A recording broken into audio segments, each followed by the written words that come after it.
अस्सलाम वालेकुम, this is Abdul Rahman. Welcome back. Market की करंट पोजीशन पर बात करेंगे और आगे जो एक्सपेक्टेड है उस पर भी डिस्कस करेंगे। इसके अलावा जो कोर्स है एडवांस टेक्निकल, जिसमें Elliott wave theory and different parts पर मबनी है, जो भी इसमें इंटरेस्टेड है ये नीचे दिए हुए व्हाट्सएप नंबर पर कॉन्टेक्ट कर सकते हैं। टेक्निकली मार्केट को हम देख रहे हैं तो इस वक्त मार्केट काफ़ी अच्छी पोजीशन में है, क्योंकि जैसे कि हम जानते हैं मार्केट कंसोलिडेशन एक्यूमुलेशन फेज़ के अंदर है। ये चीज़ तो वाज़ेह हो जानी चाहिए। दूसरा ये कि हमारी जो सबसे इम्पोर्टेंट हमारा जो पॉइंट था कंसोलिडेशन एक्यूमुलेशन फ़ेज़ को लेकर, वो यही था कि मार्केट में इस फेज़ के नए लो भी निकलते हैं, नए हाइज़ भी निकलते हैं। जैसे कि प्रीवियस इसका लो 39,541 का था, ठीक है, 39,000 आई थिंक 39,541, हाँ यही है, ठीक है। इससे नीचे का लो मार्केट ने इस बार आकर दे दिया। इस कंसोलिडेशन एक्यूमुलेशन फेज़ में जब मार्केट ने डिप ली और वापस अपने लो की तरफ ट्रेड करना स्टार्ट इसने किया, तो इससे नया लो दे दिया 39,027 का, ठीक है। यही कोई 400 या 450 500 पॉइंट से नीचे का लो मज़ीद इसने जाकर दिया। तो ये कंसोलिडेशन एक्यूमुलेशन फेज़ है, इसके नए लो एंड नए हाइज, जैसे कि मैं आपसे पहले भी ये डिस्कस कर चुका हूँ कि कोई बड़ी मंदी वाली बात नहीं होगी, ना ही कोई बड़ी तेज़ी वाली बात होगी, क्योंकि ये फेज़ ऐसा है। आप टेक्निकली जो कि मार्केट को समझने की कोशिश करें, और एलियट वेव थ्योरी यहाँ पर जिसको हम डिस्क्राइब कर रहे हैं, जिसके ऊपर हम फोकस कर रहे हैं, उसका मकसद ये है कि आप इस एलियट वेव थ्योरी के मुताबिक चीज़ों को अंडरस्टैंड करें। जब हम ये बात मुसलसल कर रहे हैं कि इस फेज़ की ये रिक्वायरमेंट है, ये इसका प्रोसेस होता है कि ये लंबे टाइम फ्रेम के लिए भी चल जाते हैं, वो अराउंड दी टेक्निकल्स जो सरकमस्टेंसेस होते हैं, ठीक है। आई मीन के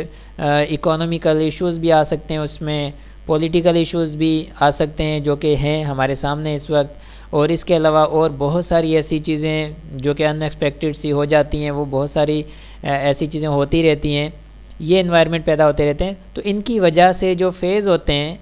चाहे वो कंसोलिडेशन डिस्ट्रीब्यूशन का फेज़ हो या कंसोलिडेशन एक्यूमुलेशन का फेज़ हो, वो टाइम फ्रेम या टाइम पीरियड बढ़ जाता है। अब ये तकरीबन 6 महीने 8 महीने हो गए इस कंसोलिडेशन एक्यूमुलेशन प्रोसेस को कंटिन्यू होते हुए, लेकिन अगर हालात इसी तरह से रहते हैं तो मे बी कि ये मज़ीद और कंटिन्यू रहे, यहाँ से वापस हाई की तरफ जाए, ठीक है। हाई इसका जैसे कि 43,000 44,000 ये हाई है, इस तरफ जाकर अगेन नीचे की बात करें, वो डिपेंड करता है फिर आगे ये सरकमस्टेंसेस जो जितने भी हैं इनके अंदर क्या चेंजिंग आती है। नई गवर्नमेंट आ जाए, उस वक्त तक नई गवर्नमेंट आ जाती है, या फिर जो भी हालात हैं वो बेहतरी की तरफ बढ़ते हैं, तो उससे फिर ये होगा कि ये कंसोलिडेशन एक्यूमुलेशन जो फेज़ है यहाँ से मार्केट निकल जाएगी आगे।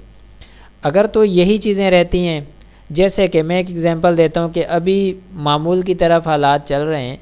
ठीक है फ़िलहाल, तो अब अचानक से पीटीआई की तरफ से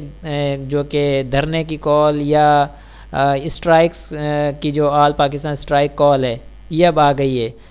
अब ये चीज़ें जो अनएक्सपेक्टेड सी हो रही होती हैं ना, कि जिसका कल के दिन क्या होना है कुछ पता नहीं है, कौन सा पॉलिटिशियन कल क्या कह दे और उसने क्या अनाउंसमेंट कर देनी है कुछ पता नहीं चलता है, ऐसे अनएक्सपेक्टेड सी मूवमेंट आ जाती हैं। यानी कि गैर यकीनी हालात, अनसर्टेनिटी ऐसी है कि जिसमें कोई भी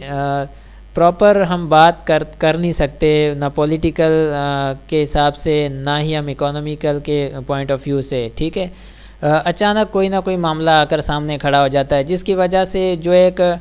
मार्केट का एक पोटेंशियल होता है, एक मार्केट का जो सेंटीमेंट होता है वो ख़राब होकर रह जाता है, उसके अंदर जो है वीकनेस आ जाती है। अब एक मार्केट का एक अच्छा पोटेंशियल बना हुआ है, सेंटीमेंट मार्केट का एक अच्छा बना हुआ है, स्ट्रेंथ में मार्केट जो परफॉर्म कर रही है,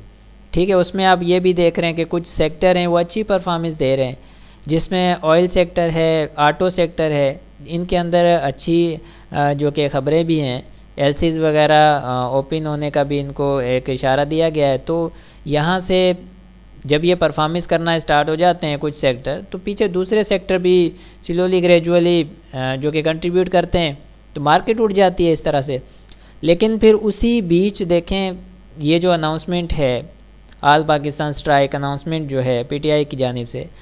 اب یہ ایک نیا رولا سامنے آ گیا ہے، ٹھیک ہے، اس کا اب کیا امپیکٹ مارکیٹ پر پڑتا ہے آگے، یہ بھی اب دیکھنا بہت ضروری ہے۔ لیکن جس طرح مارکیٹ چل رہی ہے، آئی ہوپ کہ مارکیٹ اسی فیز کو اپنے اسی طریقہ کار کے ساتھ آگے لے کر چلے، لیکن یہی ہو سکتا ہے زیادہ سے زیادہ کہ مارکیٹ پریشرائزڈ رہے گی، ٹھیک ہے، ایک دن نیچے موو کرے گی، ایک دن اوپر کرے گی، اس طرح سے رینگتی ہوئی کبھی اپ اینڈ ڈاؤن کے ساتھ پرفارم کرتی رہے گی اور پریشرائزڈ رہے گی، اور اسی کے ساتھ جو ہے مارکیٹ کے ساتھ ہمیں بھی چلنا پڑے گا۔ تو یہ ساری چیزیں آن دی ریکارڈ ہیں، ان پر فوکس کرنا بھی ضروری ہے۔ باقی ہم ٹیکنیکلی جو بات کر رہے ہیں، مارکیٹ بالکل ٹھیک ہے، کوئی ایسی پرابلم نہیں ہے، ٹریڈرز حضرات بھی اس میں پارٹیسپیٹ کر سکتے ہیں۔ دیکھیں وہ ایسے سیکٹرز کو جن کی پرفارمنس آ رہی ہے، ان کی buy on dip sell on strength کے ساتھ کام کریں، ٹھیک ہے۔ اور جیسے کہ میں نے عرض کیا تھا کہ جو ٹریڈرز حضرات ہیں وہ مارکیٹ کے سینٹیمنٹس کو یا مارکیٹ کو ایوریج آؤٹ ہوتا ہوا دیکھیں تو وہ اپنے حساب سے پھر کام کر سکتے ہیں، ٹھیک ہے۔ اب جیسے کہ پچھلے دن ہی مارکیٹ آلموسٹ کافی حد تک کلیئر کر چکی تھی، اور آج کا دن جو مارکیٹ نے پرفارم کیا یہ بھی بہت حد تک کلیئر کر گئی، یہ اپنا پریویس ہائی اس کا اوپر نیا ہائی دے گئی ہے، ٹھیک ہے، اور کلوزنگ اوپر آ گئی ہے۔ تو اس طرح کی چیزیں دیکھتے ہیں تو جو ٹریڈرز ہیں وہ اپنی اپرچونیٹیز ڈھونڈ سکتے ہیں۔ باقی جو انویسٹرز کی بات ہے ان کے لیے بھی یہ بہت اچھی بات ہے کہ انہیں اسکرپٹ بہت اچھے ریٹس پر مل رہے ہیں، وہ ایکومولیٹ کریں اپنے اسکرپٹس کو، اور یہاں پر کوئی بھی ایسی گھبرانے والی بات نہیں ہے۔ بار بار یہی کہتا ہوں کہ کوئی گھبرانے والی بات نہیں ہے، کوئی ایسا مسئلہ نہیں ہے مارکیٹ میں، بہت اچھے ریٹ مل رہے ہیں، بہت ہی اٹریکٹیو ریٹس ہیں۔ انہیں سلولی گریجولی جو بیسٹ طریقہ ہے جو کہ میں نے آپ کے ساتھ شیئر بھی کیا ہے، اس حساب سے آپ ایکومولیشن پروسیس کو کنٹینیو کریں، کبھی مسئلہ نہیں آئے گا آپ کے ساتھ۔ اور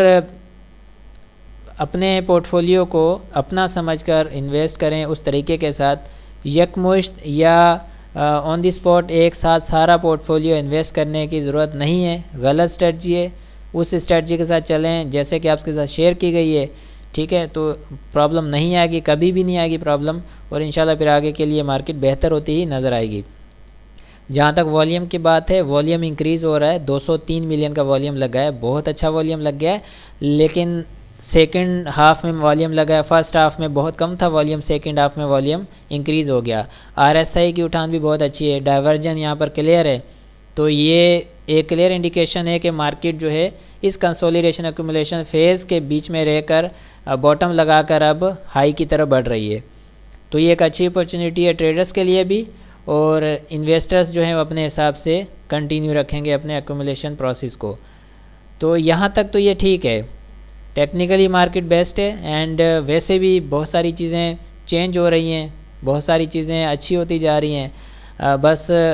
جو کہ پولیٹیکل ایشوز جو ہیں یہ بھی بہتری کی طرف بڑھیں تو انشاءاللہ مارکیٹ بھی بہت اچھی ہو جائے گی۔ آئی ہوپ کہ یہاں تک کلیئر ہے، پھر اس کو آگے مزید کنٹینیو کریں گے اسی طرح سے۔ یہاں تک جو اس کا ریزسٹنس ہم لیں گے یہاں پر 41,000 تک کا ہے ہمارے پاس، ریزسٹنس 41,000 تک کا رہے گا،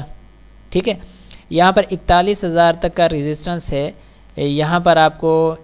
چھوٹی موٹی پروفٹ ٹیکنگ مل سکتی ہے دیکھنے کو، اور سپورٹ لیول جو ہمارے پاس رہے گا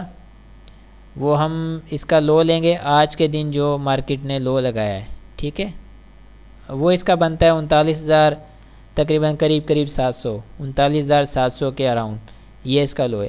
یہ سپورٹ لیول رہے گا، اور اوپر 41,000 کا ریزسٹنس ہے۔ تو اس کے ساتھ جو ٹریڈرز ہیں وہ کام کر سکتے ہیں، اینڈ باقی انویسٹرز کی اپنی اسٹریٹجی وہ اپنے حساب سے کام کریں گے۔ تو آئی ہوپ کہ یہ کلیئر ہے، ملتے ہیں پھر نیکسٹ سیشن میں، اپنا بہت سارا خیال رکھیں، اللہ حافظ۔